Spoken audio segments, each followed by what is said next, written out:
Welcome back. This is Weekend Live at 9. And as promised on set, I am joined by Bahati Jesla, the founder of KUTV, a community-based organization that brings together nationalities, Somalis, Congolese, Rwandese, and Kenyans who are part of an organization that tries to uplift the livelihoods of everyone in it, and as well as bring into awareness the state of refugees in the country, as well as Nadine Atete, another refugee from Congo, Democratic Republic of Congo, who found refuge in Kenya. And with me, they'll be able to help me understand what it means to be a refugee and what it means for a country as Kenya to accept them, especially at this time when the world is shying away from these people. So welcome on board. Thank you very much. Thank you for finding time. So I'm going to start off with you, Bahati. Please tell me how you ended up in Kenya, briefly. Okay, this was on 2008. That's when I came to Kenya. It's when the war broke out in our country back in Congo. You all know about the Congo history, the tribalism stuff. So the war broke out in our village, and then I lost everybody in my family, my mother, my father, and then everyone related to me. So I started a long journey to come to Kenya. It was very tough. I did not even know what Kenya was. Of course, I was even not know if I was going to Kenya. What I was doing, running from my life to make sure I'm safe somewhere. So you walked into this country by yourself? Yes. How long have you been in Kenya? I've been in Kenya for the last 10 years now. Yes. So you founded an organization, KUTV. Yep. It sounds Kiswahili, but it's a Japanese term. Help me understand what this organization does. KUTV is a community-based organization, and what we basically do is bringing the community together and coming up with a way of supporting ourselves. You know, when you're a refugee, there's a lot of things that are not going well in our lives. So what we did just come together and then decided to come up with an initiative, which is how can we support ourselves? How can we help ourselves just to be self-reliant, to make it in a country like this? You know, Nairobi is a very complicated country. As mentioned, let me just stop you there because I know you have something for us. I want to move to Nadine. Yep. Tell me about yourself. Tell me about your life in Kenya. And briefly tell me how you ended up in this country. Oh, it's been years back. It's what I can say. And right now I'm a student in Kenya, whereby I came here when I was too young. Did you have family with you? Yeah, I have my dad and my mom, siblings. We all live here, and it's exactly, it has not been a good way, that I can say it, because being a refugee status at 10 years, I think it's something that is so touching. And is, if everyone would like to wish or wished to be in his or her own country, but we are forced to come in this country. It's not that I can say it's forcing, but we were running after our lives. Let me ask Nadine, what does it mean for Kenya to accept a refugee? Tell me from the perspective of somebody who's been welcomed into a host country like this one. It's really something I would like to thank, and that's why I'm here tonight. First of all, to thank the person who accepts the fact that we are the refugees. Some people say that the refugees can't give them anything. They are poor, they can't do anything. But when we are accepted in the society, I assure you have something to give out. We are not useless. We can do things that are so incredible. So currently, how long have you been in this country? It's been now 6 years that I'm in Kenya. Okay. So I'm going to go to you, Bahati. Yeah. Right now, the world is becoming really shy to accept refugees into the country. And I will take back to 2014 when World Food Programme announced that their funding for food for refugees is going to be cut by 50%. As someone who's associated with refugees, someone who's lived and has been one of refugees, what does this mean for you? Okay, this has been something that has been really refugee. When they hear such a things, you know, refugee people who do not have where to go and complain. When they hear such a thing, people have to decide for them. People have to take decision, and then they have nothing to do about this because you know, they are like something is lacking on them. So I think for me, what refugees thought, like, okay, now things has become different, and we need to fight. And God has given every human being a way of surviving. in every circumstances of life. And that's what I think, that refugee now are starting looking of a way of surviving in asylum situation, even wherever they are, trying to find their way out by striving, working hard, and seeing what they can do. This has been a situation that really changed refugees' life. A lot of are suffering. Some people even died. You know the statistic. Refugees are dying. People are dying with hunger, mostly refugees. Life has become very, very, very chaotic for refugees, and I think we need to fight. Well, someone would argue that it is time that host countries, not saying host countries, but original countries such as Somalia, let's start with South Sudan, must find stability so that their own peoples must come back. And you can't really put the burden of refugees on a particular country. Yeah, sure. How would you respond? Let me start with you, Bahati, then you, Nadia. Okay, this is a tricky question to ask. I'm not sure. Okay, but I'll just tell you what I think about it. But what I know is like a lot of things are happening in countries, wars are happening, but some of the people who are victim of this have even no idea of what is happening in their country. Like if I give an example of what is happening in Congo, as we are talking, so many people do not know what is happening in Congo, and maybe because a big part of Congo, there's no technology that will be showing what is happening, but we receive calls and WhatsApp messages from our friends who are dying daily. And then some even of the media houses are not even capturing those things that are happening.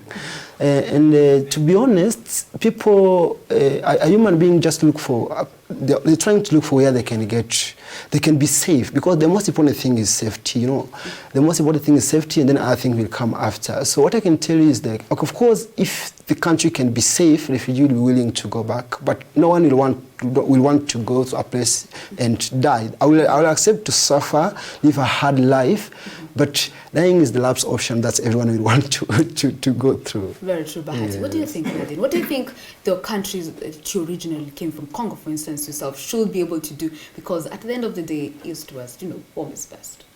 As you said, East-West, home is the best. I really agree with you. But whenever you get circumstances of life whereby you're not having the right life that you need to go and fly away for safety and for your beloved one's safety.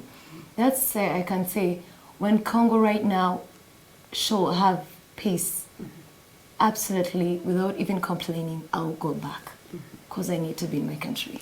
Now, tell me about your experiences in Kenya. Let me start with you, Nadine. You're big in secondary school. Do you have friends in Kenya? Yeah, I really have so many friends in Kenya, and it's been really, really a nice journey to come here because I knew so many things. I knew the language of Kiswahili, some Kikuyu.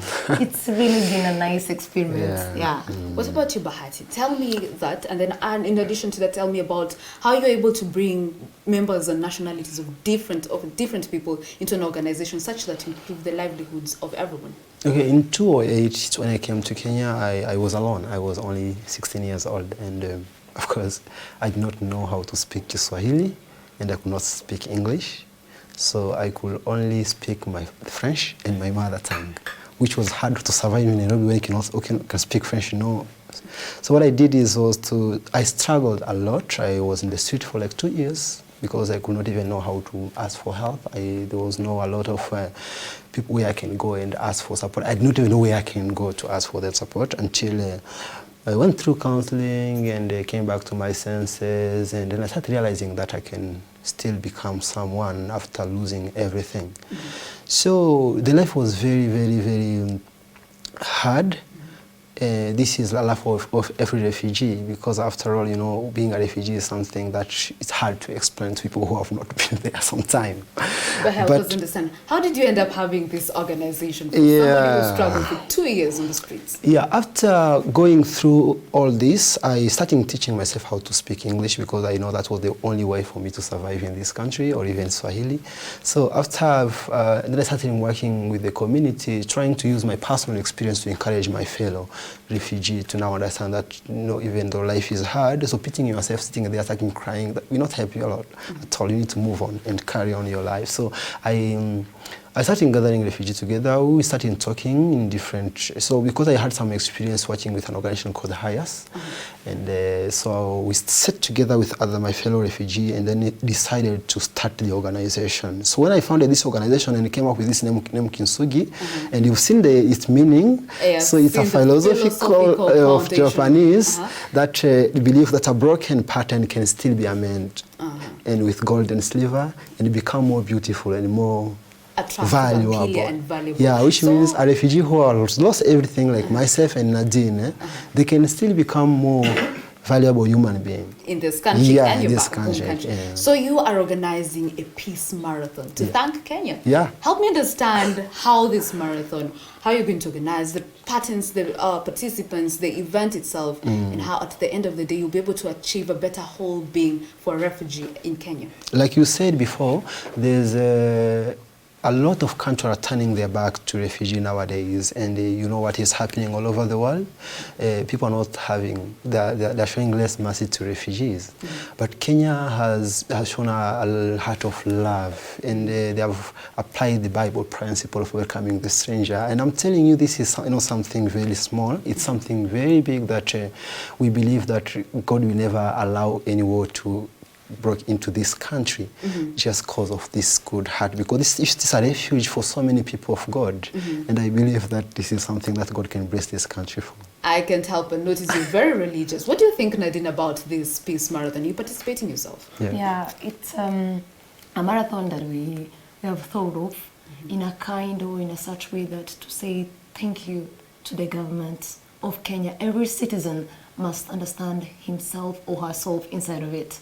Is there an effort to bring refugee awareness to other people who might not be aware of how your life has been in this country? Is that something you're looking at? Yeah, we need also to say to refugees to have that heart of saying thank you.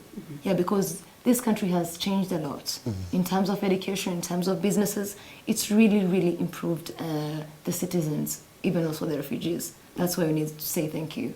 Now, I'm going to ask you one last question. As a refugee or someone as a foreigner in another country, you are deprived of some rights. Let's just call them rights. You really can't involve yourself in any formal sector, kind of job. You cannot vote, you cannot survive a certain position. What do you think about that? Does that make you miss home? Or does that give you some sort of aspiration that at some point your home country will be able to be as stable as this one that has hosted you? Let's start with you, Bahati. Okay, I think at personally, where I am today is just living with a lot of hope that, okay, of course, not everyone will want to have a place to knock, have a place to where to complain, or where to say why they feel it's good or which is not good. But I think the most important thing that refugees need is peace. So for us, when you have peace, we have everything. Because we are enjoying the peace that we are given by this country, and we are ignoring other aspects of life which the circumstances have driven us into, and there's nothing you can do about that, of course.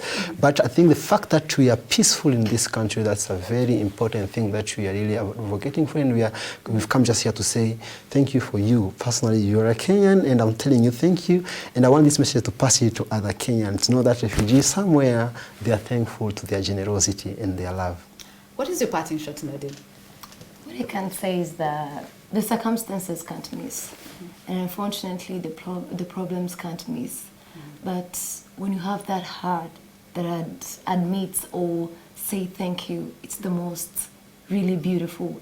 Being here in Kenya, I was a kind of illiterate, that was I can use, without knowing some languages, and now I know. Now I have peace, I can sleep and go to school safely and sound. That's really something appreciable. So what level are you in secondary school, and what are you looking up to after finishing the 4 years in secondary school? I'm in Form 3 right now, whereby I'm in a school called Hadija Girls. It's located in Kitengela. And personally, I like to be a lawyer, very much. Very well. This is a human rights lawyer right in front of us. Thank you very much, Yeah, you're Bahati, for welcome. spending time with Thank us you and so much. bringing out your story for us to understand the state of refugees from the point of view of someone who's been a refugee. Thank you. Thank you very much. Thank you so And much. see you, lawyer. Thank you That's so much. that. Now, with that report, we're going to take a short break. News from the world of sports up next. Thank you.